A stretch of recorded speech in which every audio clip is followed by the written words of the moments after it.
Recording in progress. All right, good morning.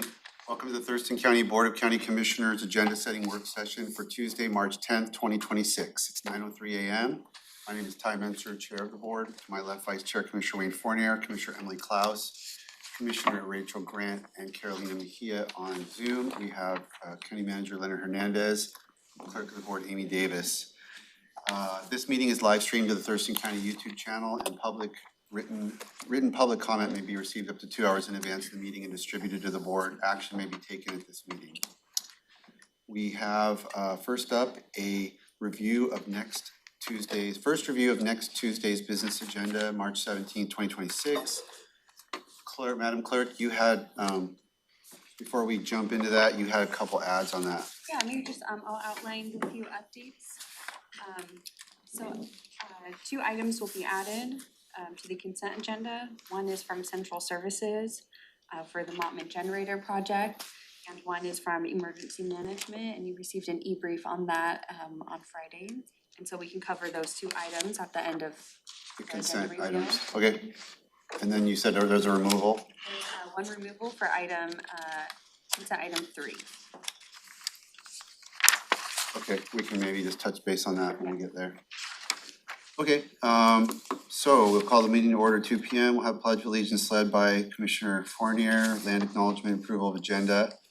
And then we will have a presentation related to Proclamation of Agriculture Day, Year of Rangelands and Pastoralists, World Frog Day. Those are all separate things. They are, but they will be combined into one proclamation. We have several local agriculture partners coming, and the presentation will, the speakers, Jennifer Colvin, Nick George of the U.S. Fish Partners Program, Jake Yancey from Tracking Y Ranch, and Stephen Bramwell. We will have a few tribal partners here as well. And this is a proclamation presentation, so we will take a recess. We will take a quick trip outside to visit a bottle-fed calf that will be here, and then we will take a photo.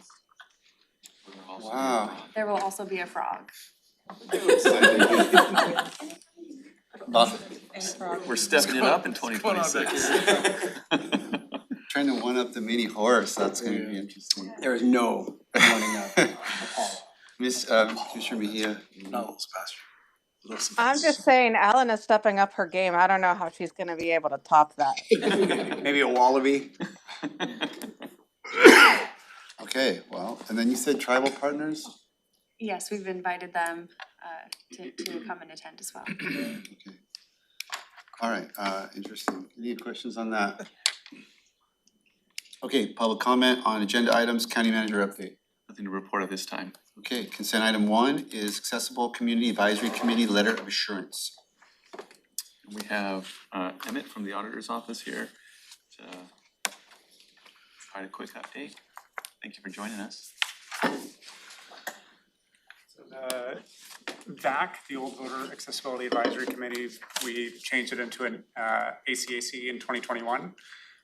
This is every couple of years we have to write a letter of assurance to the Governor's Office on Disabilities, just saying that the ACAC is still around, and this is our second letter. We just copied the old letter. Easy peasy. I know that this may be something you don't have any knowledge of, but it's like, it'd be interesting to know what they're working on. I mean, I know like when they first got going, they were working on stuff related to the voter center and access for people, but. Yeah, the difference between the VAC and the ACAC is that we can apply for grants. Yeah. So the first grant we did was the walkway at the voter center. The second grant we did was out at the fairground. I think it was an accessible crosswalk.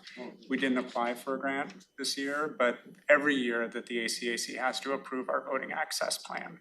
So basically our accessible voting units and how we use them. Any other questions on this item? Okay, thank you. Thank you.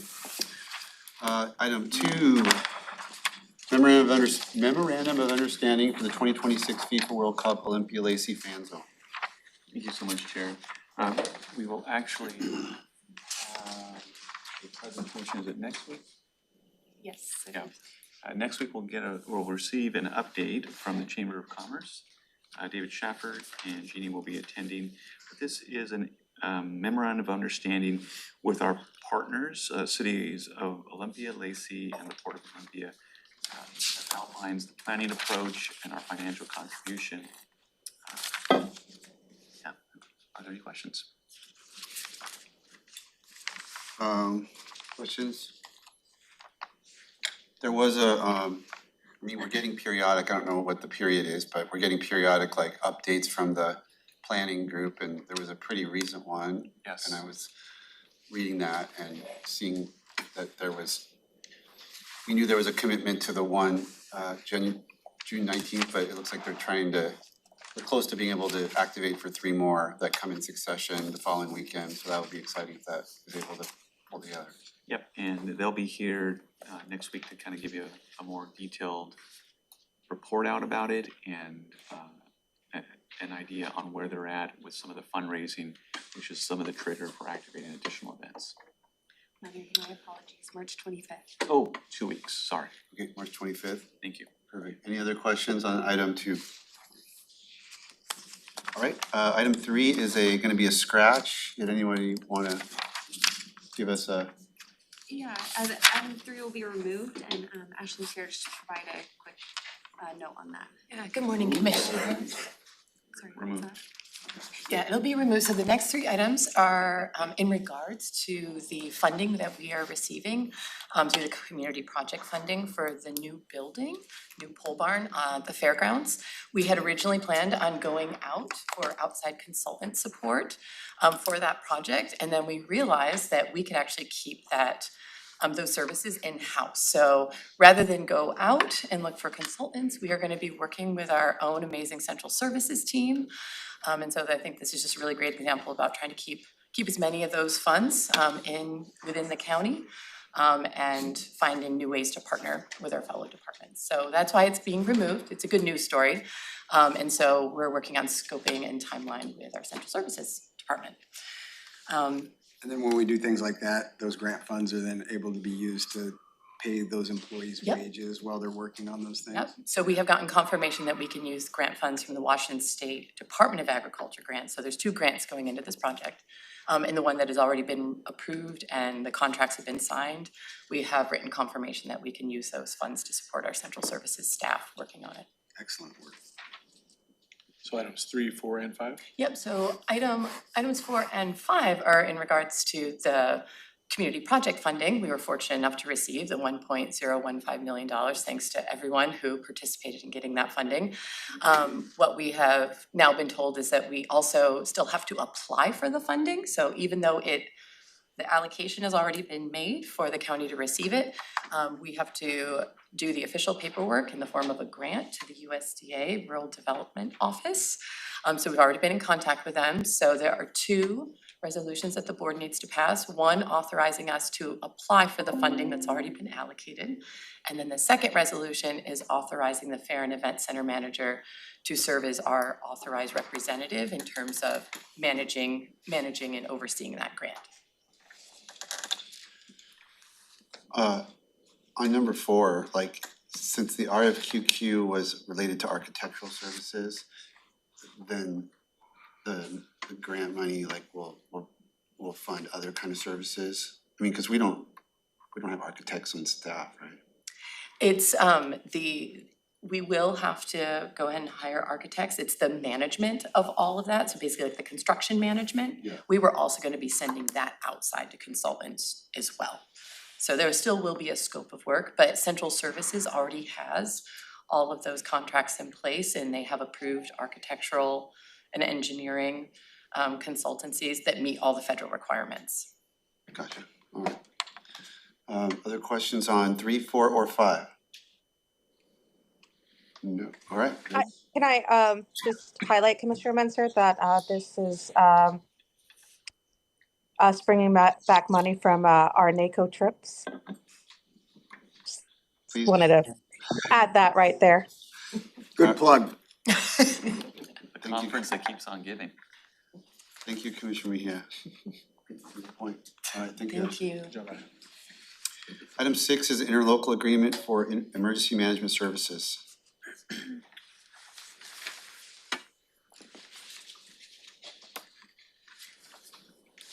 commissioners. I'm really excited about these agreements, to bring forward these agreements today. I have a couple components I'm gonna read through to just make sure I hit the highlights. But really, these are new agreements established to formalize a partnership between Thurston County and the cities of Tumwater and Olympia for the delivery of comprehensive emergency management services. These ILAs establish roles, responsibilities, deliverables, and coordination mechanisms to ensure the cities meet their statutory emergency management obligations while leveraging the county's established emergency management program. In short, I'm excited that there's a more regionalized approach in terms of how we approach emergency management. And that means that we're serving both the cities and their residents as well as our county residents very similarly and create a structure that is more fluid and more supportive throughout the entire county. This wouldn't be possible without an incredibly well-led emergency management team where the cities saw value in that. And so Kyle Bustad and his team, both the cities saw value in this contract and saw the value in the support of comprehensive planning and overall support to emergency management. And so with that, both of these agreements are up for your approval. Any questions?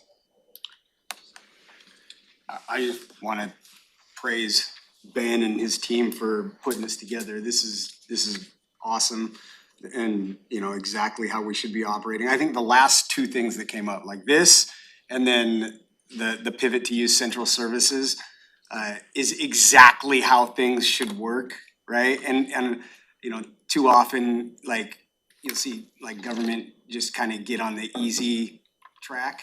And I'm not saying that's what anyone here does or has ever done, but it happens when, you know, like resources are abundant, and you don't have to be scrappy and you don't have to do the extra work.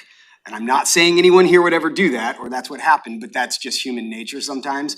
But when you when you're kind of in a lean situation, you have to operate more efficiently. And this is a great example of working with our partners, and they're gonna get a better service because there's things that I know that they were struggling with. I heard about this when I went and met with Chief Hurley, and he was telling me, he's like, you know, we have the responsibility of these emergency management services, but we don't have the resources. You know, it's kind of you know, foisted onto the fire department, and while they have a lot of resources, they're not designed for this type of work exactly as the emergency management department is. And so like this, and then the central services thing, this is efficient government in my opinion. So, you know, to everybody, thank you. Thank you. Yeah, we're proud of you, Ben. You and your team for thinking through the decisions that took place in the fall and winter of 2025 and delivering on some of the commitments you made. Well done. I know it's a lot of hard work from then until now. We appreciate it. Awesome, thanks, Ben. You're up for number 7 then. If we move on, sole source approval to purchase Motorola radios for new Thurston County medic units. Yes, this is fairly straightforward. The TCERN project or the new radio system project that's been going on for the last 5 years, but when TCERN or TCOM's emergency radio the switch to a digital, the digital system does require Motorola radios, and they do have a contract in place with Motorola and a contractor that support those radios moving forward. With that, we work through the internal auditor and the budget office as well, and this is seen as a sole source procurement. Moving forward, we do need the radios for the 3 additional medic units. The last 3 of the rotation are frontline fleet turnover. And so with that, this is just approval for those radios to meet the communication standards for the system. Okay, any questions on radios? All right, thank you. Absolutely, thank you. Item 8 is contract with Worldwide Technologies for DHS state and local cybersecurity grant program. Good morning, Sherry. Good morning. I was back there dreaming. Good morning, Sherry Ilg, IT Director. I am seeking approval to waive competitive bidding and use our awarded grant funding to sign a contract with Worldwide Technologies to proceed with phase 1 of our .gov migration project, which we talked about on the 4th, I believe. Okay. Questions for Sherry? I have a question. Yes, Commissioner Claus. Yeah, thank you. So I read through the contract and the attachments, and I have a few questions, let's see. So I just have a few questions about, like oversight and data, data sharing and things like that. So let's see, I highlighted in the document. So as far as like cybersecurity tools or monitoring services, the agreement talks about like federal hygiene and federal monitoring. And so I'm wondering like what that looks like, if like what data about Thurston County systems will be shared with DHS or this critical infrastructure security and resilience agency, because there is some information in the contract about data monitoring and giving access to data to the federal agencies. So I was just wondering if you could speak to that a little bit. Sure, you're talking about the grant agreement?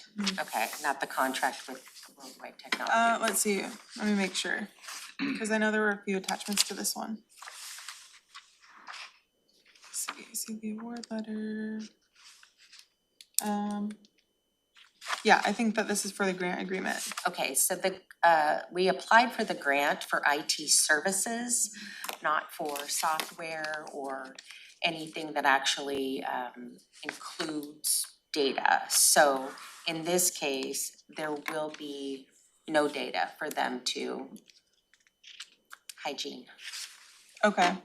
Do you know like why it would be in the, I guess maybe we could meet, because I have several questions about this, and there's a lot of information in the grant agreement that seems to go beyond the scope of what the funds are actually gonna be used for phase one implementation. It seems like some of this has more to do with like election security infrastructure specifically.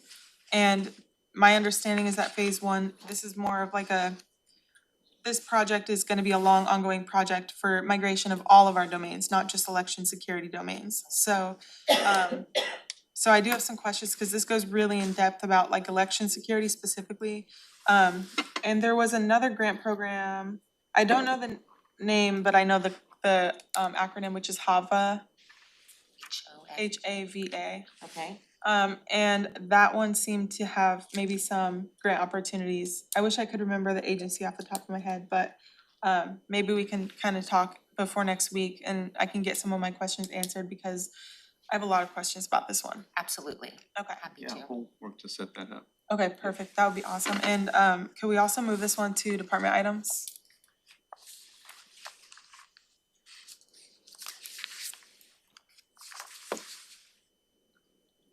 Chair, are you good with that? Moving the item to department items? Yep. Thank you.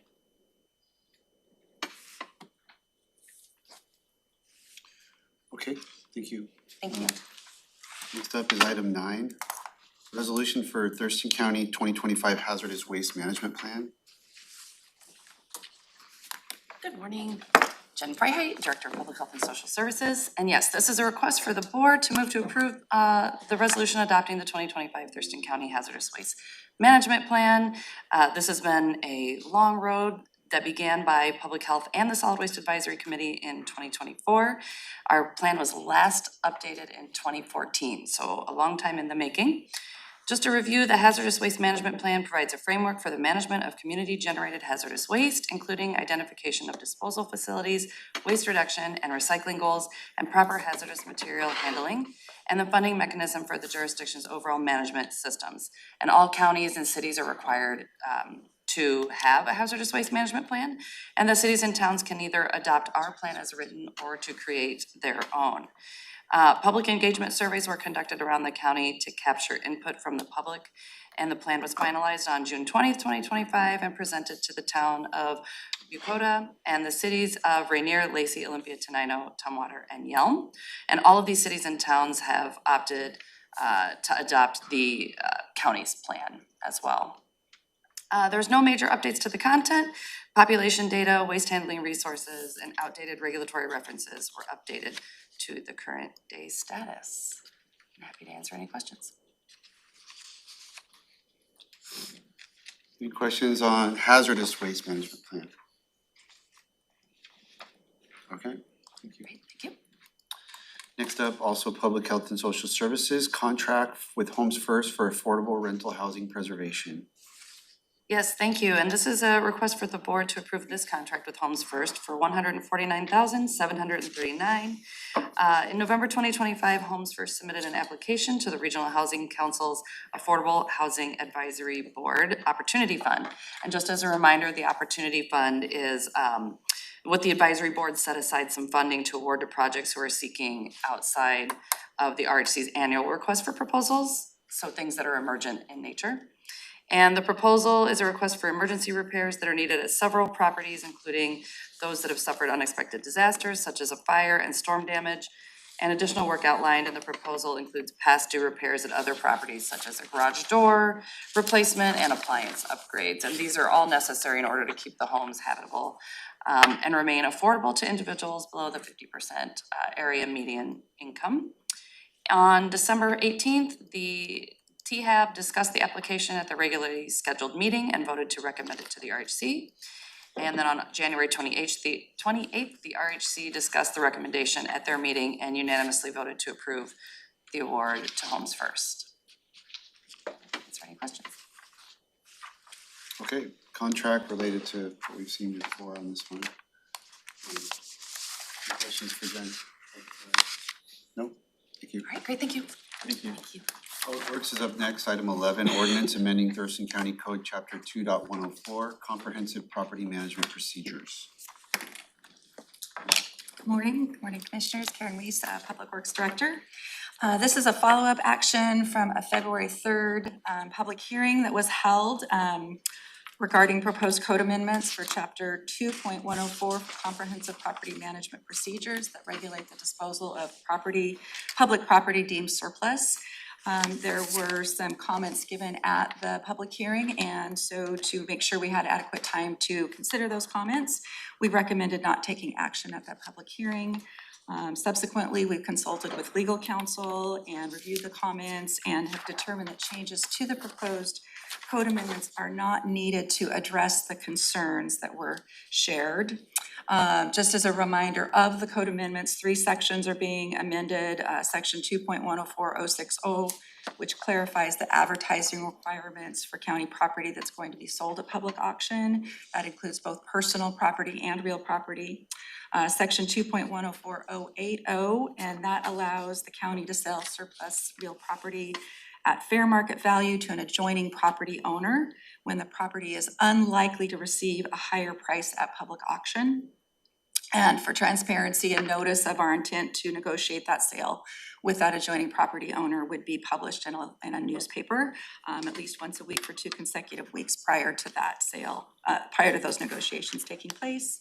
And then finally, an administrative housekeeping item in section 2.104085 that just brings some consistent formatting and numbering adjustments to the code. These amendments, along with our property management surplus program, they do provide transparency, environmental protection, and they ensure that the best use of our county-owned parcels will be in place. It does provide some of the concerns that were brought forward. It does provide flexibility for the county to identify adjoining property owners.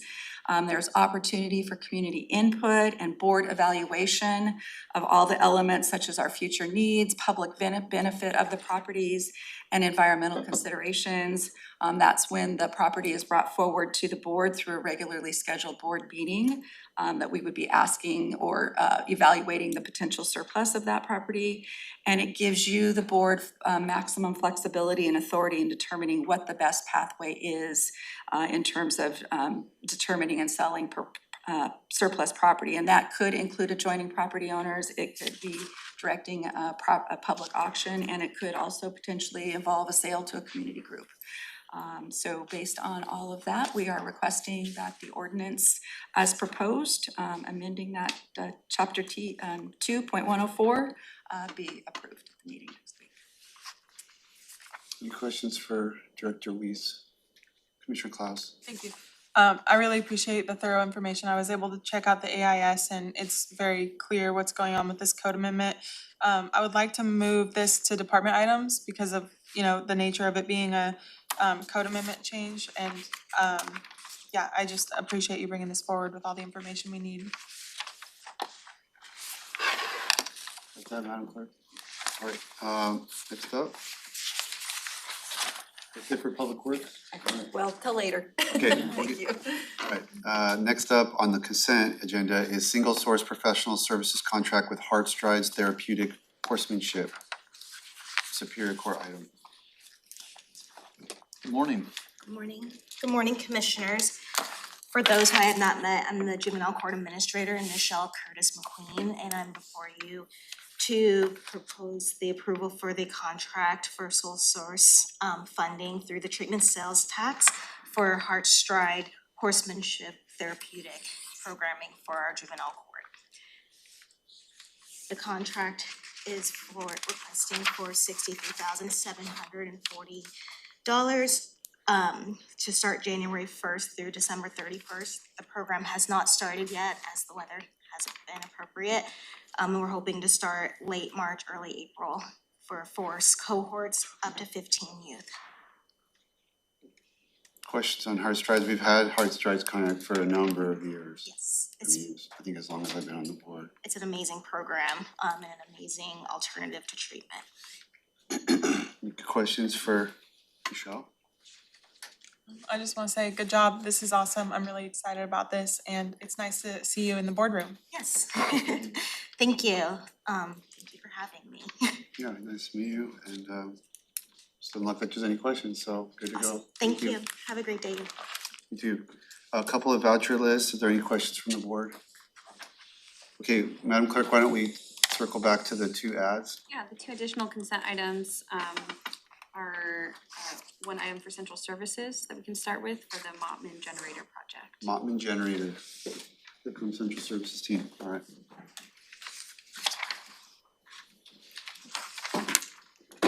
Thank you.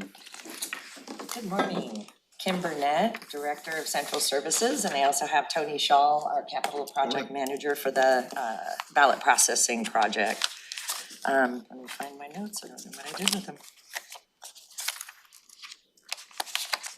Okay, we're requesting authorization to revise the previously approved contract with Cunningham Electric Company to perform electrical revisions for the ballot processing center generator upgrade project in the amount of $87,000, $269. The initial process went through a competitive bidding process through MRSC.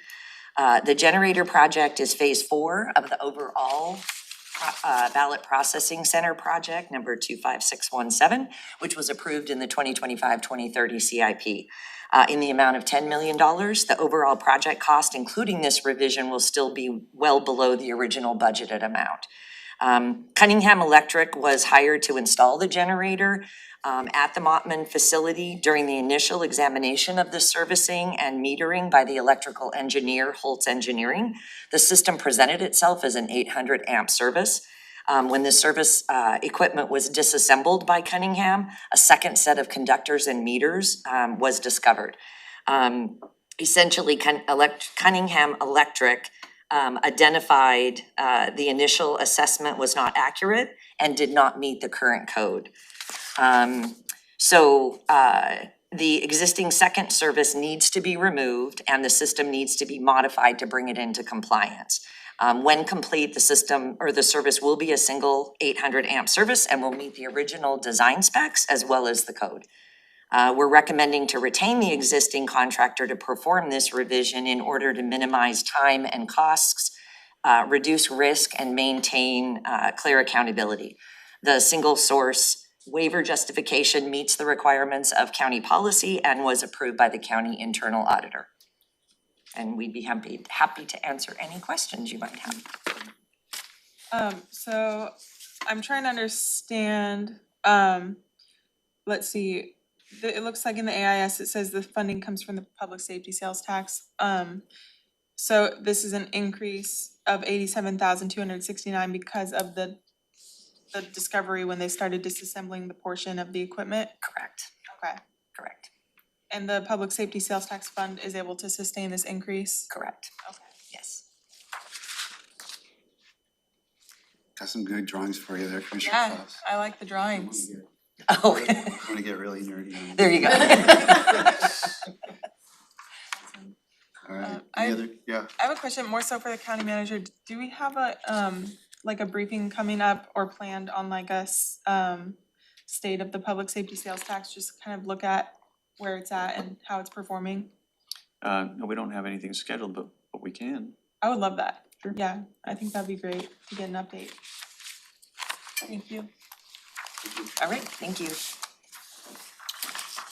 okay, what's the second item, Madam Clerk? It's an item from Emergency Services for the overdose data to awareness program. Bring back Ben Norton. All right, just quickly, I will point to an e-brief that was sent out on Friday, just for a little bit of context. Medic One actually rarely has the opportunity to go out and obtain overdose awareness type of grants and be able to apply those into the community. We've been working hard and have done a number of board of health presentations regarding the iterations with overdose awareness and what we're doing to support our community. With that, this overdose to awareness grant that comes from the CDC is passed through DOH, and ultimately, we're signing an interlocal with DOH for $36,820, which would support in-services for our EMTs, in-services for our paramedics, as well as in-person trainings at every single station and every shift with our paramedic providers. This is a grand total, and the reason that we're in front of you and asked for a very short timeline, and we apologize, is that this gives us all the way until August 31st to ultimately schedule out roughly 50 different training opportunities between now and that August 31st deadline. This funding became available to us in October, and we worked with the budget office to be able to work through that application, make sure that it was sustainable, and we followed the correct process. However, I will say this is one of those components where I highlight this is what happens when a federal government shuts down for an extended period of time, is that there was a lot of backlog in terms of those contracts. So we weren't able to fully execute the contract until just this last week when it was finalized. So we're just trying to move forward to make sure we can use those funds and schedule out all of those trainings. Any questions for Ben? All right, thank you. This will be on for a consent agenda for next week on the updated agenda. Okay, let's go to department items. First up is community planning and economic development, ordinance for residential energy performance rating and disclosure. Ashley Wright. Hello, this is an item you're fairly familiar with. It's more commonly referred to as the home energy score ordinance, and a public hearing was held on February 17th. This is the follow-up opportunity for the board to take action on this ordinance that will require disclosures at the time of real estate listing for single-family homes. And just want to be clear, it does not require any improvements needed to be made in response to those home energy score assessments. Despite what I've read on Facebook. Yes. What was the last thing? What was that? Doesn't require any improvements to. Oh, yeah. Can we, when we put this on here, can we just make sure we're using the same language? Because it's been publicized as home energy scores, and this says residential energy performance rating. Yeah, Is that's, there a reason for I changing? think there's the more common reference to it, which is shorter, and that's what's been used in the outreach is the home energy score, and then there's the more official title of the ordinance. What we'll do though is we will Add, because I know that people are Fees. looking for this, and if we're not calling it what people have been calling it, then we're gonna be accused of hide in the ball. pulling a bait and switch or something like that, yeah. You could just put in parentheses. Yeah. Yep, we can do that in the action. That's a good idea. We're having an executive session related to some of the legal follow-ups on the legal questions, so that'll, could affect what we're doing with this, but here it is. Any questions on where it sits as of right now? Depends on what we do in our executive session, I Yeah. think. Okay, so we'll move forward. There may be more to come on that. Thank you, Rack. Thank you. Public Works is next for Department Item 7, contract award for the 2024 HSIP County Road Safety and Countywide Electrical Services Projects. Morning Commissioners, County Manager, Matt Huntsman, County Engineer. Public Works is requesting the Board of County Commissioners award a single construction project to complete the 2024 HSIP County Road Safety and countywide electrical services projects. The Washington State Department of Transportation, Local Programs Division approved this joint bidding process to improve the bid prices and reduce construction management costs. 4 bids were received in response to the call for seal bids. The low responsive bid was received from Masonic Construction from Gig Harbor, Washington, with a bid amount of a little bit more than $2.711 million. This project will improve intersection and corridor safety throughout Thurston County. Improvements include the installation of guardrail, slope flattening, removing trees from the clear zone, installing streetlights, lane narrowing, and constructing a mid-block crossing on Yelm Highway near the Chehalis Western Trail.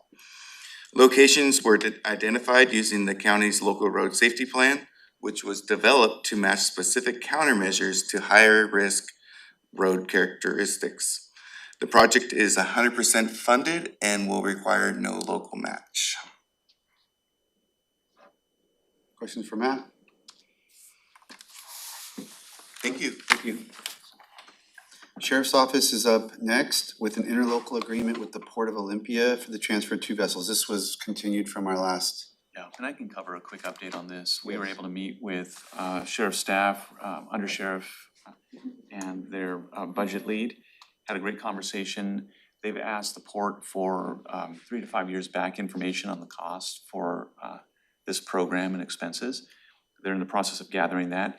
And then they also reviewed with us, which we'll share with the board once they put it all together, how they are drawing down the fund by shifting. There's an FTE that is already supported in their general budget.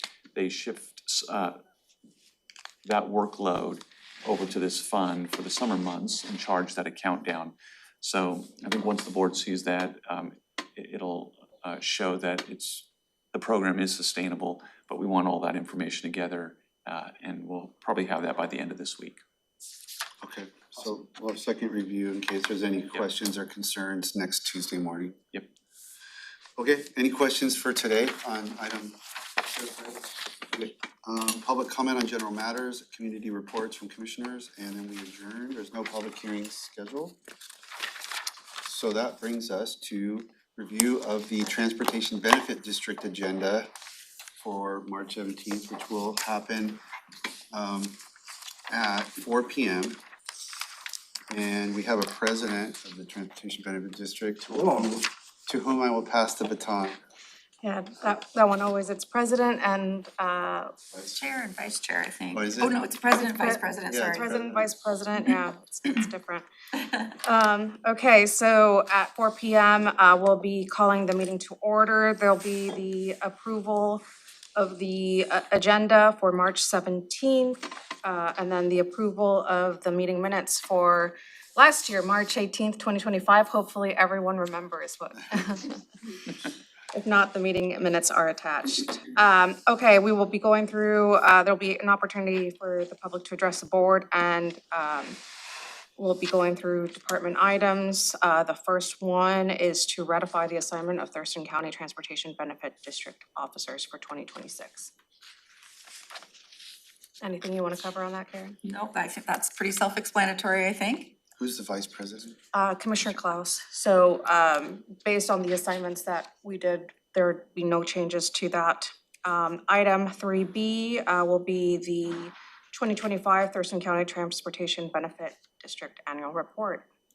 It's just a requirement by both state law and our bylaws as well. And it's, we basically had one meeting in 2025 and there were no expenses or revenue brought into the TPD. So we then file that report and make it available to the public. And then that will conclude our meeting. There is an item C, but at this point, staff is working on gathering more information. So that item will not be covered on the agenda for March 17th. And so it should be a pretty straightforward meeting. Say that again, about the last piece. The funding options, yeah, Yes. there's staff are just gathering a couple more, some information. But there will be a presentation. In the, not on March 17th, no. Oh, okay. Yeah. In the future, we can come back. So we're gonna remove this item from the Yes. agenda? Amy sent out an email about it Okay. yesterday. Yesterday afternoon, yes. All my days are running together. Yes, yesterday's emails, I'm not through yet. Yeah. Funding options. So passing the baton back to you if there's That's no it? questions. Any questions on TBD? No. Okay. Thank you, Karen. Okay. Good work on it. Commissioner items before, we have 2 executive sessions. Do we have, Madam Clerk, can I ask you, tomorrow, I don't have my agendas with me, we're not doing, are we doing the morning session or no? Not the morning session, just the afternoon session. In the afternoons when we can address, external boards? Yes. Okay, so this would just be something. If there's nothing there, we'll go on to our executive session, item 5. This is pursuant to RCW 4230, 110-1I.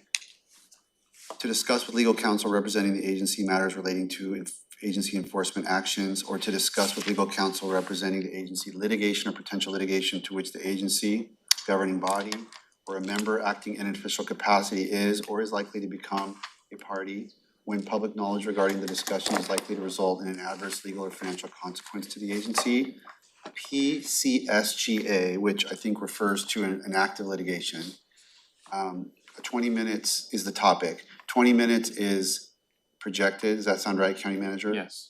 And board action may follow. It's 9:45. We'll be in executive session till 10:05.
Recording in progress.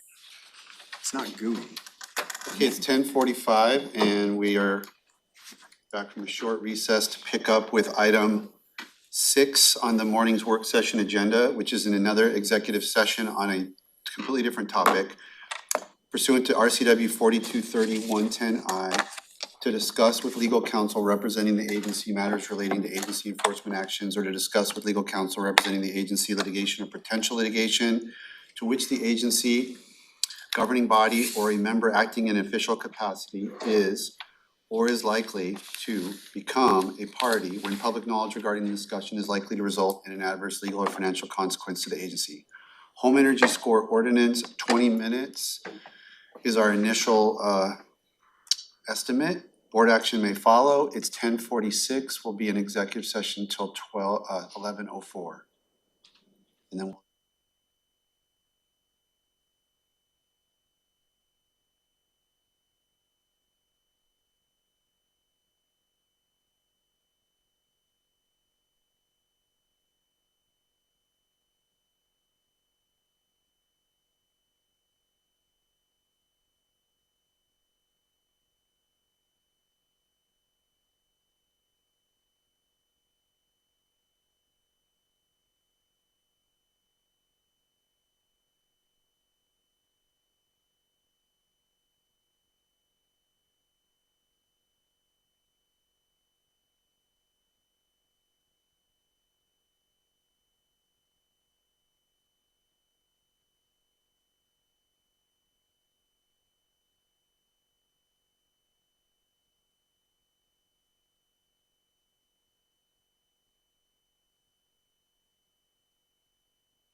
Progress. All right, it's 11:15. We completed our second executive session. No board action, formal legislative action is following that. And we've reached the end of the work session agenda, so we're adjourned. The board is back in session tomorrow at 1:30.